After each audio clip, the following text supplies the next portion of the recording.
energy stored in a current carrying coil or solenoid. This is a solenoid.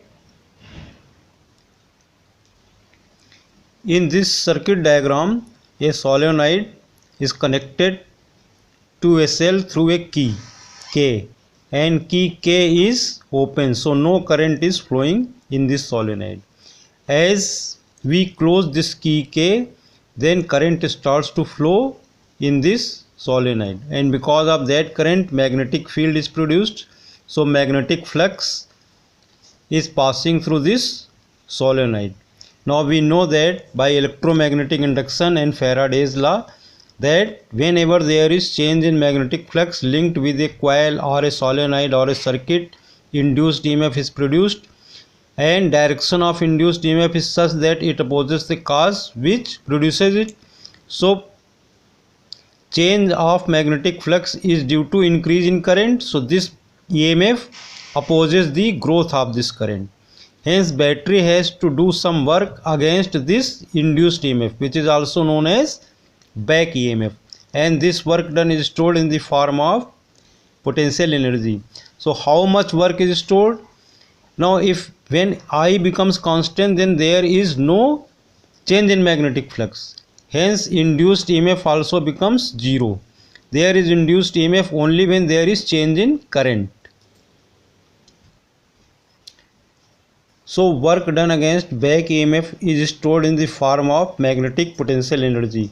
Now we know that if in a circuit potential difference across the circuit is V and current flowing through it is I, then power P is given by the formula V into I. Power is work done upon time. So power is rate of doing work. Now if small work done is done, which is dW in time interval dt, then this rate of change of work done is power. So ddt of W or dW upon dt is power. So this is equal to E into I, because induced EMF is E. So mod of this induced EMF is given by the formula L into di upon dt. Since there is change in current with time, so this di upon dt is rate of change of current with time. When you multiply it with the coefficient of self induction L, we get value for induced EMF. Now this dW upon dt may be written as, for E write L into di upon dt and multiply it with I. So small work done in time interval dt is equal to dW, which is equal to Li di. Total work done when current grows from 0 to I, W is equal to L into integration I di. Limits are from 0 to I. Now integration of I is I square upon 2. So W is equal to, limits are 0 to I, so W is equal to half Li square. Now this work done is stored in the form of magnetic potential energy. So magnetic potential energy U is equal to half Li square. Compare this expression half Li square with expression for kinetic energy of a body of mass m, which is moving with velocity v. K is equal to half mv square. Here m is mass and mass is a measure of inertia.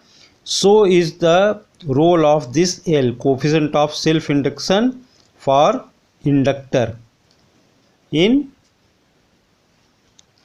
magnetostatics.